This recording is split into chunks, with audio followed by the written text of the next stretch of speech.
Abra sua Bíblia lá em Atos, capítulo 16, nós vamos ler a partir do versículo 6, amém? Glória a Deus. Amém.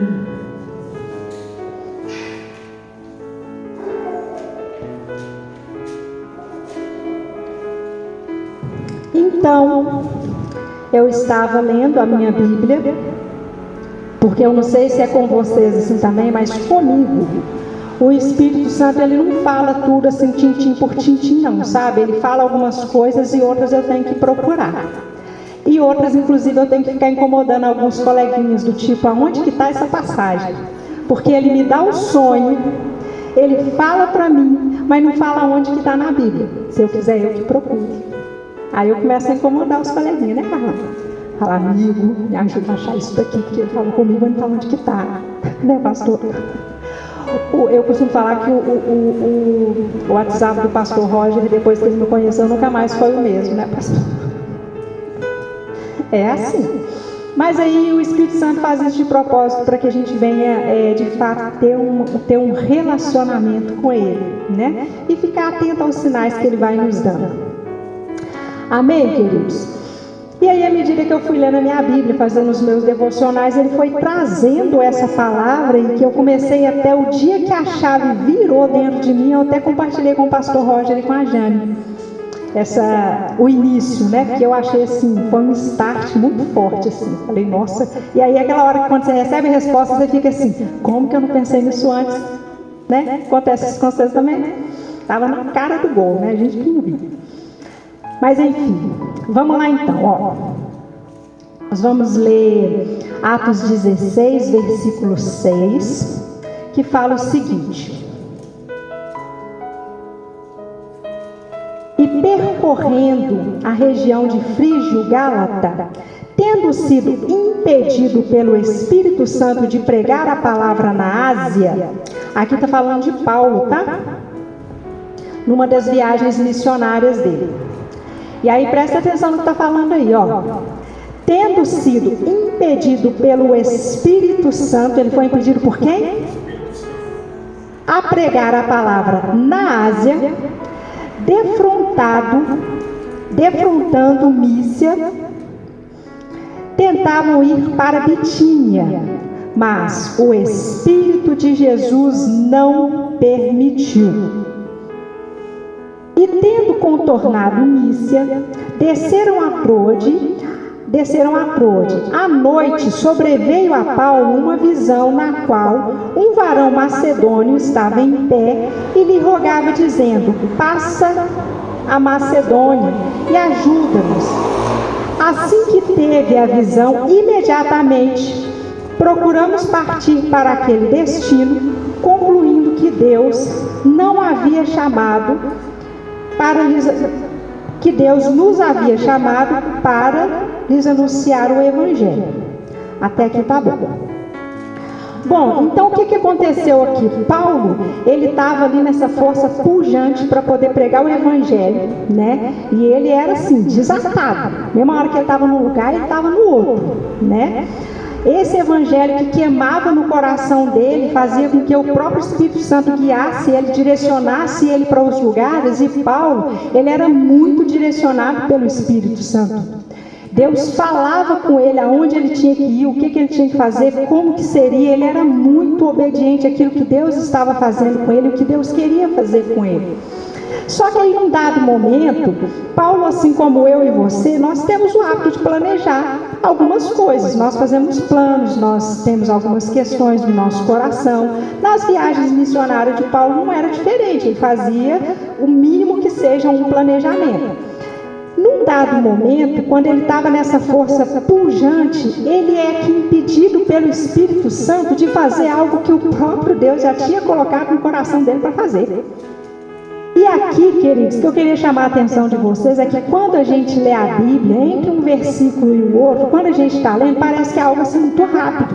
Mas se você trouxer isso para a vivência, vocês vão perceber que há um espaço grande entre um versículo e o outro. Porque pensa bem, eu e você estamos ali fazendo algo para Deus, muito impulsionados, muito empolgados, porque a gente sente aquela paz que que é o árbitro, né, nos nossos corações, que nós estamos fazendo a coisa certa, nós estamos com vários planos, e aí de repente nós somos impedidos pelo Espírito Santo de pregar a palavra. Eu falo, opa, que doideira foi essa aqui? A passagem aqui, ela não está falando o que se passou com Paulo entre um versículo e o outro. Só fala o seguinte: defrontando Mísia, tentando ir para Bitínia, ou seja, ele ainda tentou, mas aí o Espírito de Jesus não permitiu. Bitínia ficava na Ásia. E ele precisou aqui então receber uma direção para ir para a Europa, que é na Macedônia. Só que eu fico pensando, queridos, o que se passou na cabeça de Paulo quando isso acontece? Por quê? Muitas das vezes a gente fica assim, é demônio, é capeta, é coisa da minha cabeça. Se eu tenho paz no meu coração, se Deus já direcionou, se Deus já falou que é para fazer, né, a cabeça da gente vira um parafuso assim, que loucura. Ou então a gente começa a questionar umas coisas, a gente começa a achar que a gente está em pecado, né? Então assim, eu fico assim, confabulando na minha cabeça o que passou na cabeça de Paulo entre um versículo e o outro aqui. Mas algo que me chama a atenção: Paulo, ele não espiritualizou as coisas. Ele entendeu que se ele estava sendo guiado pelo Espírito Santo para fazer algo de Deus, para Deus, e se num determinado momento ele é impedido de fazer aquilo, o que ele faz? Ele para, ele traz ali a centralidade mesmo, e espera que as coisas aconteçam da forma como que Deus planejou que elas aconteçam, porque os planos de Deus são muito maiores e os pensamentos de Deus são muito mais altos do que os nossos. Se Deus nos parou num determinado momento que havia um plano, uma direção, algo Ele está pretendendo para isso. E aí o que acontece aqui? Nesse parar de Paulo, né, porque ele até tentou aqui ir para Bitínia, mas o Espírito de Jesus não permitiu. Detalhe, queridos, aqui nessa passagem não está falando como que o Espírito de Jesus não permitiu. Beleza? Ele pode ter acontecido uma série de coisas aqui. Só fala que o Espírito de Jesus não permitiu, ou seja, ele fechou uma porta. Aí você fala, nossa, mas o próprio Espírito de Jesus fechando uma porta do Evangelho para eu pregar a palavra, que loucura é essa? Que doideira é essa? Mas olha só, no momento que Paulo ele para, sobreveio sobre ele essa visão, para no sentido assim, de não questionar, porque nós também não vemos aqui Paulo questionando, brigando, xingando ou retrocedendo, como tipo assim, já que eu estou fazendo tá tudo errado mesmo, não vou mais mexer com isso. Não sei se alguém se identifica. Quer saber desse negócio? Então não, porque não é possível. Estou aqui fazendo tudo certo, estou seguindo a direção, tudo. Aí vem aqui, porque a gente sabe que doideira que aconteceu aqui. O que é que Jesus fez para parar ele? Né? Se algo aconteceu que fizesse ele perder a paciência, por exemplo, se foram algumas pessoas que foram colocadas na direção dele para poder falar algumas coisas, etc. Mas enfim, aqui não fala. Mas fato é que o Espírito de Jesus não deixou ele prosseguir. Ele poderia ter ficado bravo, ele poderia ter ficado com raiva, ele poderia ter questionado, largado esse trem para lá. Mas a palavra não fala assim. A palavra fala que ele prosseguiu. E desceram para Trode. E ali, nesse prosseguir, porque ele não parou, ele entrou num lugar de confiança, de crer naquele que estava o enviando. Entenderam? Algo aconteceu aqui. Esse lugar de confiança que não permitiu que Paulo parasse, fez então com que Deus continuasse agindo. E fez o quê? Que ele tivesse uma visão, dizendo para ele que era necessário ele passar pela Macedônia. Agora, para que eu vou passar pela Macedônia, sendo que já estava tudo certo para eu poder pregar o Evangelho na Ásia? Já estava tudo tão certinho. O que eu vou fazer na Macedônia? Macedônia era um outro projeto, era uma outra coisa, mais lá na frente, que já estava tudo organizado. Ele podia ter questionado, não podia? Ele não fez. Ele foi.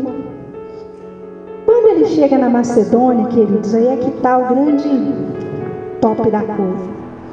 A palavra vai falar um pouquinho mais aí na frente, e aí a gente vai entender o porquê que então ele é impedido pelo Espírito Santo de seguir aqueles planos dele naquele momento. Porque depois disso, ele volta para a Ásia, mas esse era o momento dele ir para a Europa, na Macedônia. Nesse momento, queridos, que ele sai de Bitínia e ele vai para a Macedônia, é aquele episódio que vocês devem conhecer um pouquinho mais para frente, aí vocês vão perceber, que é aquele momento que ele encontra com Lídia, que foi uma pessoa assim primordial para o chamado dele, e não só Lídia converte, mas a família dela toda se converte. Era necessário que ele passasse pela Macedônia. É nesse momento aqui que ele liberta uma jovem possessa. Ele liberta essa jovem que estava possessa por demônios e oprimida por homens gananciosos. Era necessário que ele passasse pela Macedônia. É nesse momento aqui que acontece a conversão do carcereiro. Vocês lembram quando Paulo e Silas, ele é preso, ou seja, ele vai para Macedônia para ser preso. Que doideira. Estou aqui querendo ir pregar lá na Ásia, Deus me traz aqui para Macedônia para eu ser preso. Mas é quando ele foi preso que ele então, que aquele carcereiro teve uma experiência, e esse carcereiro então se converte, não só o carcereiro que estava guardando a prisão deles, mas a família inteira desse carcereiro se converte ao Evangelho. Era necessário que Paulo passasse pela Macedônia. Esse Evangelho alcança todos os tipos de pessoas, porque olha só como que Deus ele alarga as fronteiras de Paulo. Por que ele impede Paulo de ir para a Ásia aqui e leva ele para a Macedônia? Porque no momento que ele vai para a Macedônia, Deus salva ali, por causa dessa voltinha que ele deu, Deus salva ali 3 raças diferentes. Lídia era asiática, a jovem escrava era grega, e o carcereiro era um cidadão romano. Então, o que Deus faz com eles aqui? Por que eu estou falando isso? Para a gente entender que os planos de Deus são muito maiores, e os pensamentos de Deus são muito mais altos do que os nossos.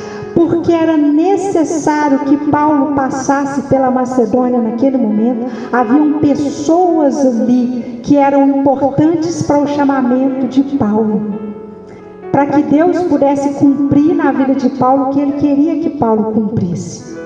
Mas o que eu acho aqui muito interessante em Paulo, nesse episódio aqui, é que Paulo, um dos motivos, na minha concepção, de Paulo não ter parado, embora ele estivesse assim, forte naquilo e conciso naquilo que Deus estava fazendo com ele, era que Paulo, ele já tinha uma chave virada dentro dele entre o perfeccionismo e a excelência. Porque às vezes a gente não percebe essa diferença. Quando nós estamos num projeto fazendo algo muito importante, que a gente está muito empolgado com aquilo, as mulheres são muito assim, né? Principalmente mulher. Quando começa a programar alguma coisa, etc., tira ela do plano para você ver. Nossa, fica tudo. Ela não é, meninas. Os homens também são assim, mas a reação deles é um pouquinho diferente da nossa. A gente é mais esparrenta, né?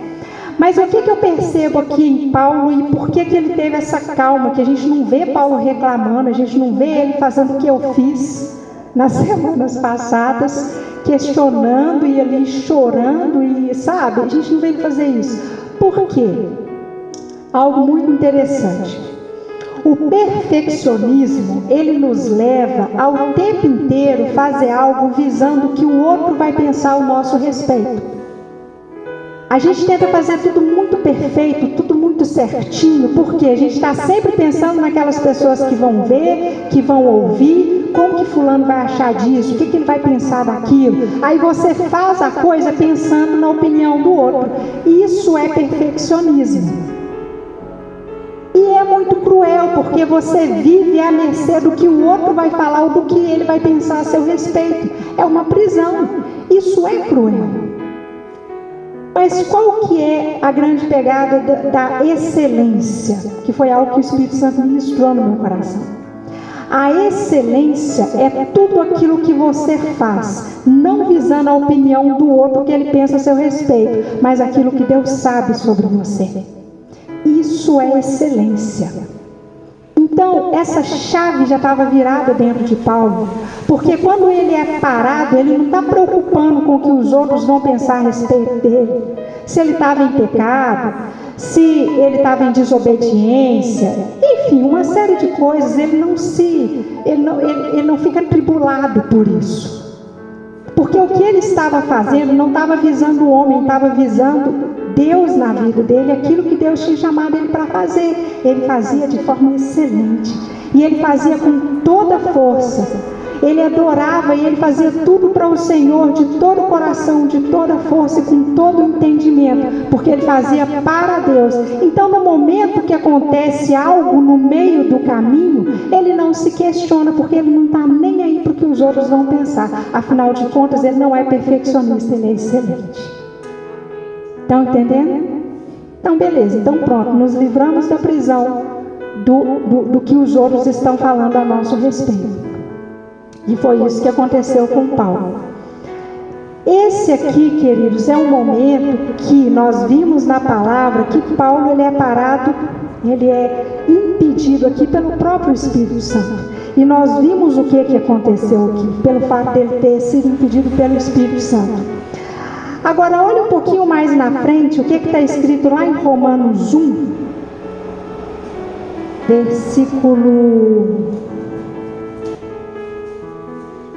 Romanos 1,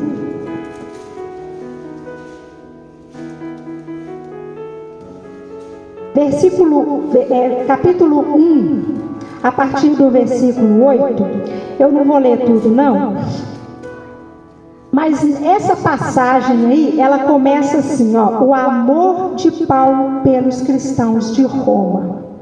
É assim que começa essa passagem. O que aconteceu aqui? No primeiro momento, Paulo ele é parado pelo Espírito Santo para cumprir algo específico que o Espírito Santo queria que ele cumprisse. Ele precisou dar uma voltinha. E ele fez exatamente aquilo que precisava ser feito. E o próprio Espírito Santo deixou claro para ele por que tinha feito, porque ele precisava passar pela Macedônia. Aqui nessa passagem, a gente percebe o seguinte: Paulo, quando ele escreve para os romanos, acontece algo muito interessante aqui. Por quê? Paulo, queridos, ele passa a maior parte do ministério dele em prisões. Ele é assim, solta, prende, solta, prende, solta, prende. Então, se tem alguém que mais enfrentou dificuldades, empecilhos para poder pregar o Evangelho, uma dessas pessoas foi Paulo.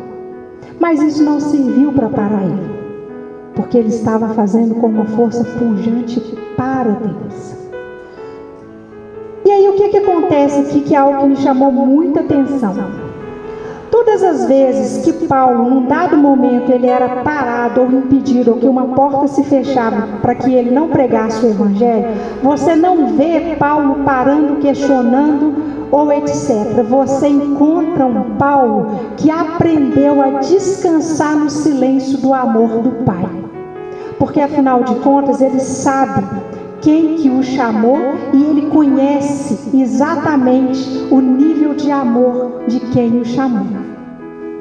E muitas das vezes o que falta na minha vida e na sua é o quê? A gente quer que Deus fique dando para a gente explicações de tudo a todo momento, principalmente quando algo dá errado. E Deus ele não vai fazer isso. Porque Deus ele não fazia isso com Paulo. Paulo, em diversas situações, ele precisa aprender a descansar no silêncio do amor do Pai. Por que Deus ele faz isso, queridos? Por causa do agir invisível invisível dele. E é esse agir invisível de Deus que eu queria chamar a nossa atenção aqui essa noite. Por quê? Deus, ele não vai ficar o tempo inteiro nos dando explicações do que ele está fazendo. Sabe por quê? Porque nós precisamos aprender a descansar no amor do Pai. Por que que ele não vai ficar nos dando explicações o tempo inteiro? Para nos ensinar a confiar nele. Para nos ensinar a descansar e confiar naquilo que ele está fazendo. Ainda que não seja do seu jeito, do seu modo, muito menos no seu tempo. Ainda que tenha determinados momentos que você perceba que foi ele que te parou, que foi ele que te impediu de fazer algo. Se ele impediu, é porque ele tem um propósito muito maior lá na frente. Como nós vimos aqui o que aconteceu com Paulo. Eu preciso aprender a descansar. Quando os meus planos são frustrados, eu preciso entender que a Bíblia fala que os planos do Senhor não serão frustrados. Então, os meus planos e os seus vão ser frustrados. Na verdade, até devem. Mas os dele não serão frustrados. Nós não sabemos, queridos, o que vai acontecer no futuro de tudo. Tem coisas que o Espírito Santo vai nos dizer, tem coisa que ele vai nos revelar, sim, mas tem coisas que ele não vai dizer, tem coisas que ele não vai te dar explicações. Eu não sei você, mas até então eu questionava do Senhor umas coisas muito inexplicáveis que aconteciam na minha vida, mesmo estando na presença dele, e que eu nunca tive explicações. Eu ficava sem entender por que que ele nunca me explicou aquilo, por que que ele nunca me falou por que que aquilo aconteceu. E eu sei que vocês também têm situações assim, de ficar às vezes se debatendo, por que que aconteceu isso, por que que fulano fez isso, o que que aconteceu ali. Nós não sabemos de tudo que vai acontecer no futuro, mas deixa eu te dar uma notícia, Satanás também não sabe. Nós não sabemos, mas ele também não sabe. Os nossos pensamentos, queridos, eles são limitados. Mas deixa eu te dar uma notícia, os pensamentos de Satanás também são limitados. Ele sabe o que já aconteceu, mas ele sabe o que está acontecendo agora, mas ele não sabe o que vai acontecer daqui a 1 minuto. Os pensamentos dele são até mais rápidos do que os meus e os seus, porque afinal de contas nós estamos falando de um demônio que era um anjo no céu, que decaiu de lá. Então o pensamento dele é mais rápido do que o meu e o seu. Mas saber o que vai acontecer amanhã ele não sabe. E sabe por que muitas das vezes Deus também ele não fica falando para você coisas que vão acontecer? Porque ele sabe da nossa natureza humana e ele sabe da nossa personalidade, da personalidade de cada um. Ele sabe que se ele te disser alguma coisa, você vai estragar o plano. Você vai colocar a língua nos dentes. E talvez você vai entregar para Satanás uma senha que não era para ter entregue. Então tem horas, queridos, que Deus não vai nos dar explicações de tudo para nossa proteção. O livro do Luciano Subirá, que tem esse tema, o agir invisível de Deus, ele fala algo que eu acho muito interessante. Ele fala sobre as sataneiras que Deus arma para Satanás. Que é até uma figura de linguagem, assim, que foi a Joyce Meyer que falou, e ele pegou e colocou no livro dele. O que é uma sataneira? Quando você quer pegar um rato, você coloca uma ratoeira. Como Deus não precisa pegar rato, ele quer pegar esse Satanás, então ele arma o quê? Uma sataneira. E aí a gente vai perceber que Deus, ele não fala as coisas que vão acontecer para mim e para você, e Satanás também não sabe, porque muitas das vezes Deus usa Satanás para agir a favor dele. Porque muitas das vezes o que Deus está fazendo, às vezes Satanás até acha que está dando tudo certo, que tudo que ele está fazendo está dando certo, mas ele não sabe que o que Deus está fazendo é armando para ele lá na frente uma sataneira. Quer ver um exemplo? Paulo aqui em Romanos 8, que eu falei para vocês aí, Romanos 1, do 8 ao 15, nós estamos falando de um homem que estava preso, e E Paulo, queridos, e assim, eu não sabia disso, depois é que eu fui descobrir. Paulo, ele não conhecia Roma. Ele não tinha estado em Roma ainda. E a palavra vai dizer que ele ansiava por conhecer os romanos. Sabe quem dava notícia dos romanos para Paulo o tempo inteiro? Era Áquila e Priscila. Ele não conhecia Roma ainda, mas ele tinha muita vontade de conhecer. Principalmente por causa daquelas questões, por exemplo, que os judeus foram expulsos pelo imperador Cláudio de lá, e depois eles começaram a retornar, porém esses judeus começaram a retornar e congregar nas igrejas dos gentios. E aí Paulo, então, ele começa a se preocupar com isso por causa dos embates que iam havendo entre eles, porque a igreja dos judeus com a igreja dos gentios era um fight, né? Então Paulo, ele se preocupava muito com isso, e ele vai falar aqui nessa passagem, quando ele começa a escrever essa carta aos romanos, ele expressa que o desejo ardente que ele tinha de estar com os romanos, mas ele não consegue. E ele mesmo vai dizer aqui, olha no versículo 13, ele fala assim, olha, no que tem sido até agora impedido, olha, porque não quero, irmãos, que ignoreis que muitas vezes me propus a ir ter convosco, no que tenho sido até agora impedido, para conseguir igualmente entre vós algum fruto, como também entre os outros gentios. Aqui não está falando quem que estava impedindo Paulo de ver os gentios, mas nós sabemos que ele estava claramente aqui sendo impedido por Satanás. Satanás não queria que Paulo fosse para Roma em hipótese alguma. Então todas as vezes que ele tentava ir, algo acontecia. Todas as vezes que ele tentava ir até Roma, algo acontecia. Tanto que ele fala aqui do desejo ardente de ir, mas ele não conseguia ir até Roma. E aí nisso eu fico percebendo Satanás assim, né? Achando que ele estava arrasando, vendo lá Paulo tentando, não conseguindo ir ter com os romanos. Mal sabia Satanás que o que Deus estava armando para ele era uma sataneira. Vocês sabem por quê? Porque no momento que Paulo ele estava sendo impedido de ir até Roma, sabe o que ele faz? Ele não desanima, ele não retrocede, ele não larga o chamado para lá, ele não desiste do propósito, ele usa o que ele tem nas mãos. Paulo, queridos, ele faz o extraordinário com o simples. É algo que eu e você precisamos aprender. Nós precisamos parar de reclamar todas as vezes que algo não dá certo na nossa vida e parar para poder olhar à nossa volta e falar, peraí, o que eu tenho aqui? O que eu posso fazer? Porque das duas uma, ou Deus está te impedindo de fazer algo para a sua proteção, ou Ele está armando uma sataneira para Satanás. E aí muitas das vezes o que Deus vai fazer comigo e com você nesses momentos? Salmos 46:10. Aquietai-vos e sabeis que eu sou Deus.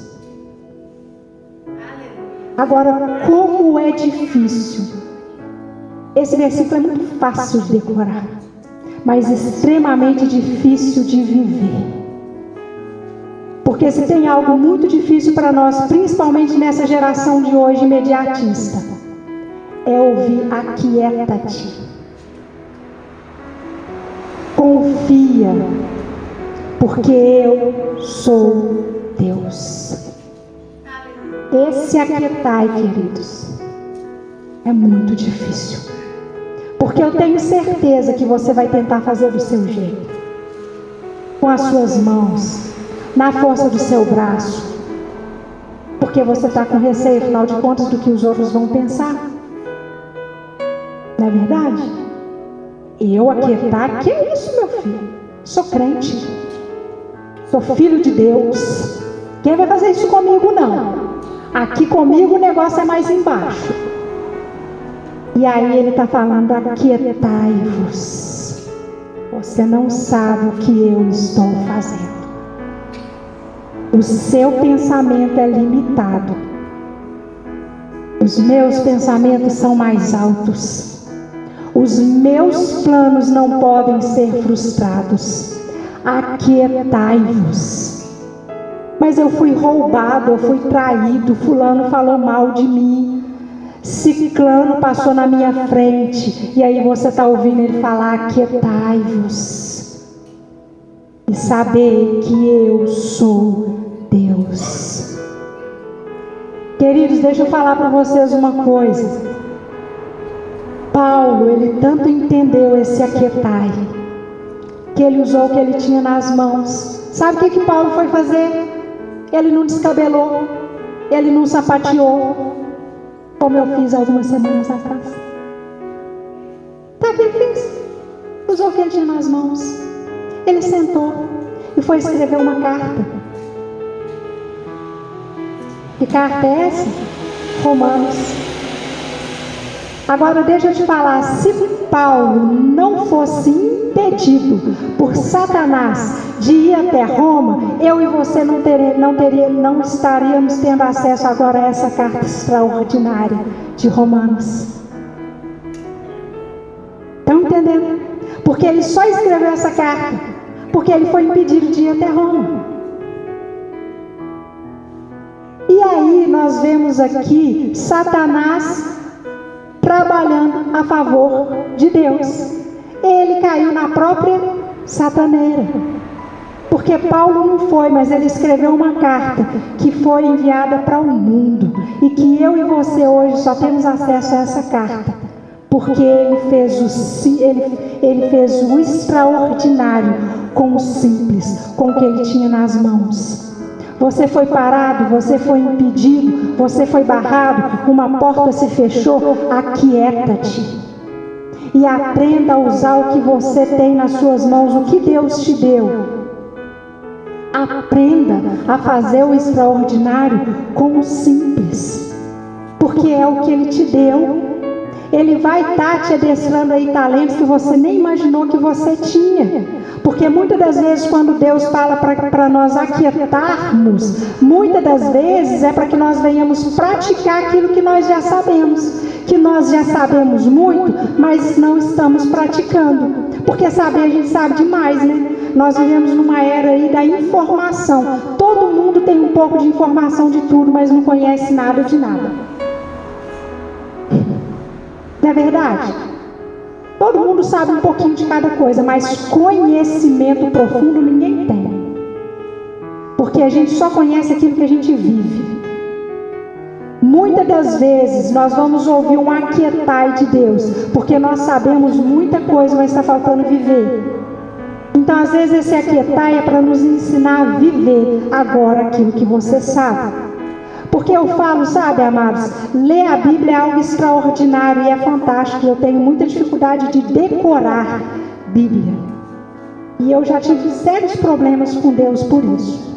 Inclusive, porque eu falava, não é possível, fulano decora e fala, por que eu não consigo? E tal, e aquela coisa. Até o dia que ele falou para mim assim, bem brando, porque eu não sei se é você, mas comigo assim, Lorde. Ele falou assim aqui, eu não te chamei para decorar a Bíblia, eu te chamei para viver. Ah, que belezura, né? Ai. Então, eu falei, uai, é mesmo, hein? Então aqui, se ocupa em viver pelo menos o que você sabe. Para de ficar querendo decorar tudo para mostrar gracinha para os outros. Vive aquilo que você sabe. Porque a gente não precisa conhecer a Bíblia toda, mas se você pelo menos exercer aquilo que você já sabe, tá bom. Praticar aquilo que você já sabe, já tá bom. E aí nós vemos aqui então, Satanás caindo numa sataneira. E sabe, queridos, são várias essas sataneiras que nós vemos ao decorrer de todo o Evangelho, de toda a Bíblia. Deus armando sataneiras para Satanás. Só que o povo muito aflito, por não entender, eles acabam se perdendo. porque o convite de Deus para nós é que nós possamos confiar nele quando ele não está falando. Aí olha só para vocês verem como que isso é interessante, eu já estou indo para o final.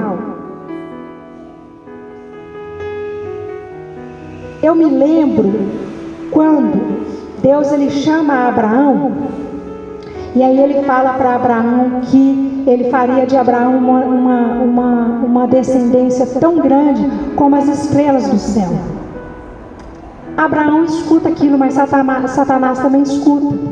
Então, a partir daquele momento, o que Satanás começa a fazer? Uma perseguição assim, forte, contra toda aquela nação que descendia de Abraão. Mas era uma perseguição cerrada mesmo, muito forte, principalmente que envolvia a idolatria, que era um dos pecados que mais chateava Deus. E Satanás achava que estava arrasando com aquilo. Pegou o povo, massacrou o povo, colocou o povo no Egito como escravo. E aí Satanás achando que estava, solto ali, fazendo aquilo que ele queria.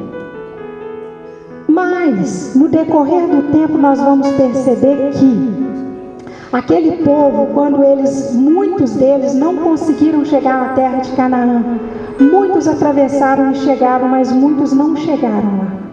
Todos aqueles que morreram no deserto, porque tem gente que fala, que quem tem promessa não morre. Na verdade, muitas pessoas que tinham promessa morreram no deserto. Porque o cumprimento da promessa, ela só acontece para quem abraça o princípio. Então, todos nós aqui temos uma promessa. A questão é se eu estou abraçando o princípio. Porque numa dessas, de nós sermos parados em algum dado momento, a primeira coisa que a gente faz é deixar os princípios de lado. Quero mais saber de ler Bíblia, não. Esse trem não dá certo, não funciona. Está falando aqui, não está acontecendo. Não quero mais saber de orar, não. Porque eu oro. Quanto mais eu oro, mais treta acontece. Confusão é essa. Aí começa a abrir mão do princípio. Aí é que vai dar ruim. Porque a promessa, ela só se cumpre para quem abraça o princípio. Só que aí a gente vai perceber que, ao longo do tempo, Satanás também ele vem, quando Jesus nasce, ele já fica ali, de butuca.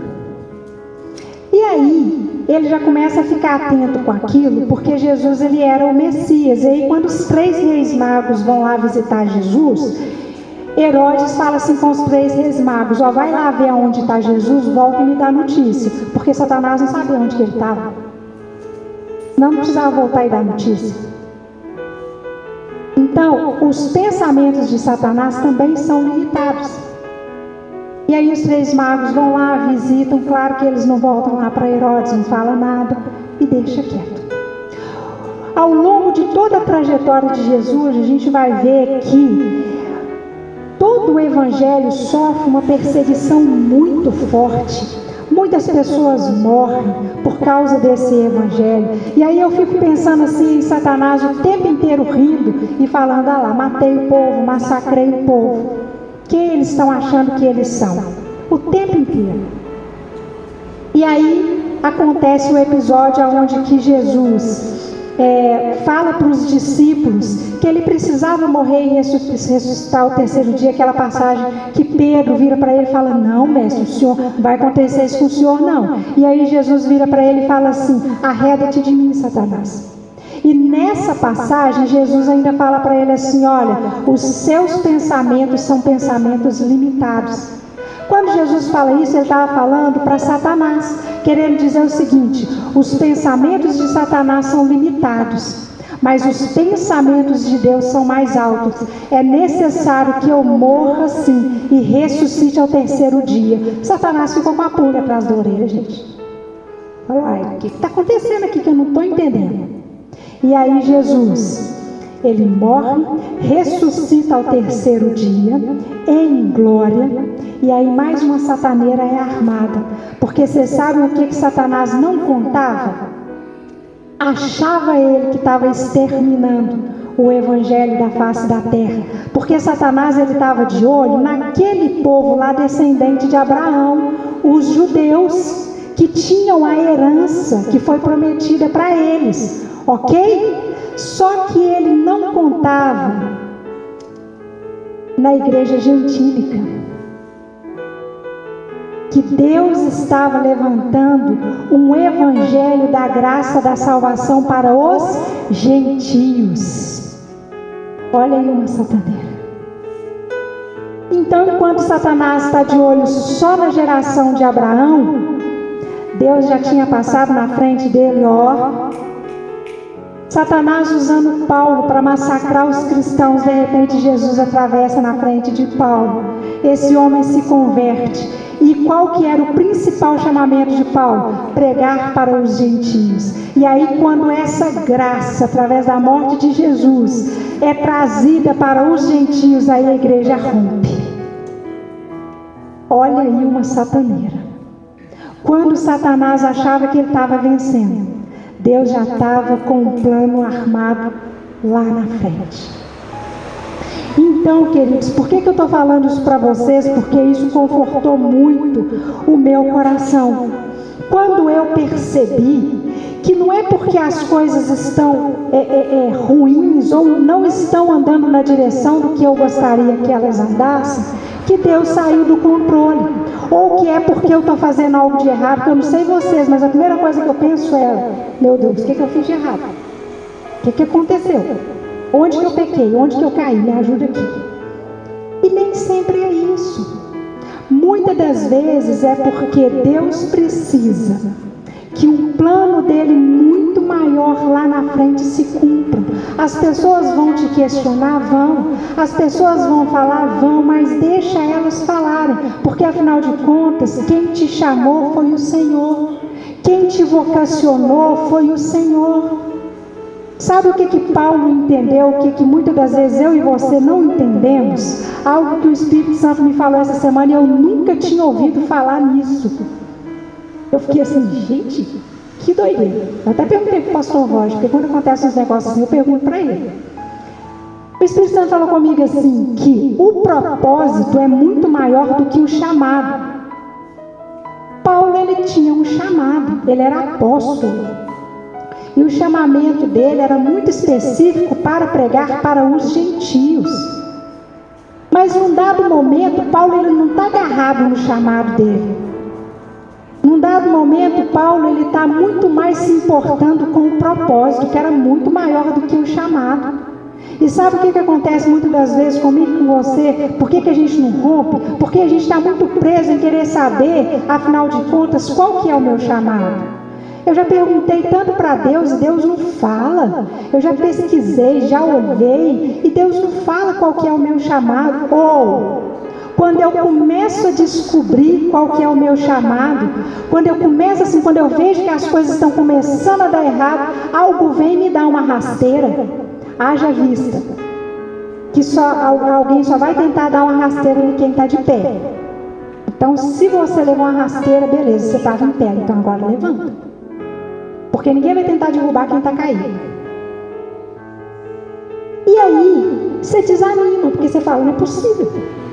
Quando eu começo a engajar, quando eu começo a entender que eu estou no caminho, quando eu começo a entender o meu chamado, aquilo que Deus me chamou para fazer, algo vem e acontece, me dá uma rasteira. Eu levo um tombo, que não sei o que aconteceu. Sabe o que às vezes eu e você ainda não entendemos? Que o propósito pelo qual Ele me chamou e chamou você é muito maior do que qualquer chamado. Porque se você entender o propósito, o seu chamado ele vai ter que dar um jeito de te alcançar. Porque o seu chamado, ele está no caminho do seu propósito, do cumprimento do seu propósito. Então você não pode parar, porque algo aconteceu no meio do caminho e tentou te dar uma rasteira. Porque alguém veio e te tirou o seu título. Afinal de contas, o que é um título diante de um propósito? Porque no final das contas, sabe o que nós vamos fazer com as nossas coroas? Tirar elas e lançar aos pés do mestre. Para que serve? se eu tenho um propósito. Eu devo fazer igual Paulo, mirar no alvo, que é o propósito.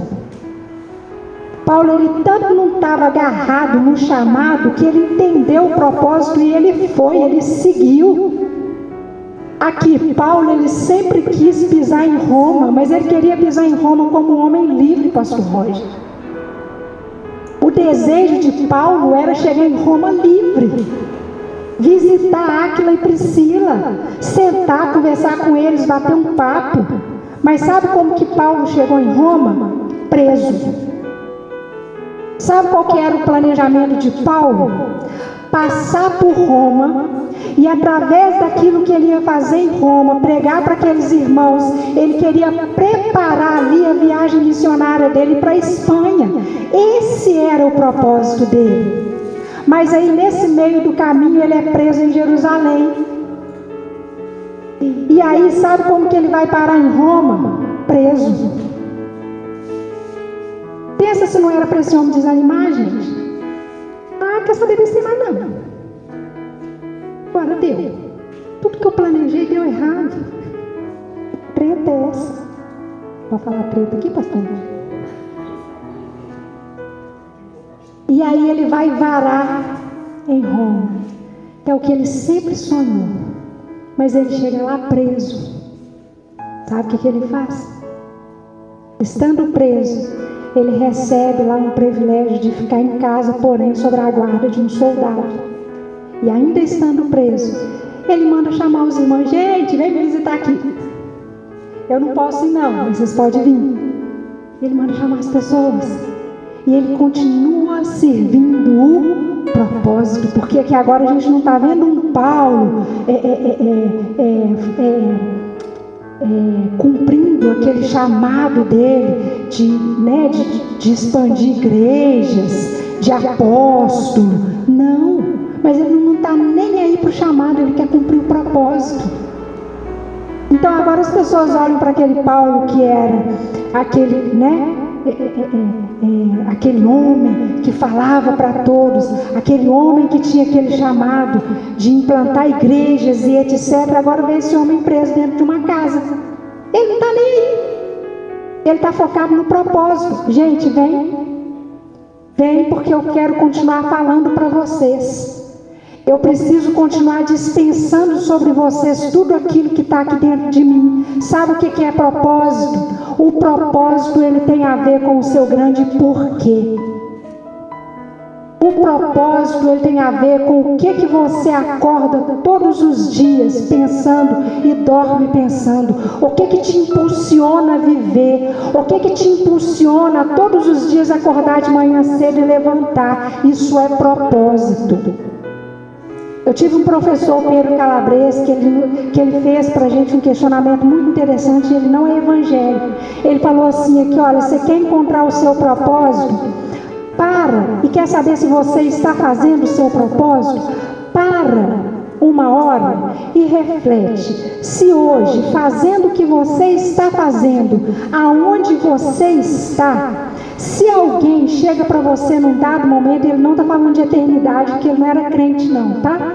Ele está falando aqui que nós somos seres finitos, mas vamos supor que alguém chega para você e te apresenta essa proposta e fala assim: ô Carlão, fazendo o que você está fazendo hoje, se te propor você passar uma eternidade fazendo exatamente o que você está fazendo, você faz?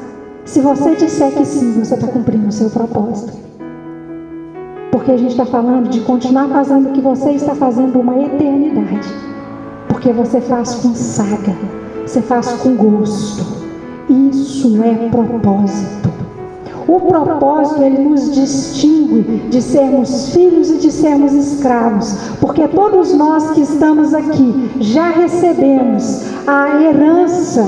Nós somos co-herdeiros de Cristo como filhos. Nós fomos libertos da escravidão, mas o grande problema é que nós fomos libertos da escravidão, mas continuamos vivendo e temos atitude e pensamentos de pessoas que ainda são escravos, vivendo como escravos, porém sendo livres. E o propósito propósito, ele nos livra dessa escravidão. Porque a escravidão é você trabalhar um mês inteiro para ganhar o seu salário no final do mês. Isso é pensamento escravo. O pensamento de filho é aquele que vai trabalhar com a consciência de que ele está indo cumprir um propósito. É muito mais do que um salário no final do mês. Se o que você está fazendo hoje não está te deixando feliz, satisfeito com essa convicção de que você está cumprindo um propósito que tem a ver com o seu grande porquê, você precisa rever o que você está fazendo. Muitas das vezes nós somos impedidos de fazer uma série de coisas, porque Deus quer nos levar a essa consciência do nosso propósito. Sabe por quê? Porque senão toda hora vai ter um que vai vir e vai te dar uma rasteira. E se você não tiver com os seus olhos fitos no seu propósito, uma hora você vai cair. E o problema vai ser levantar depois. Queria que você ficasse de pé no seu lugar.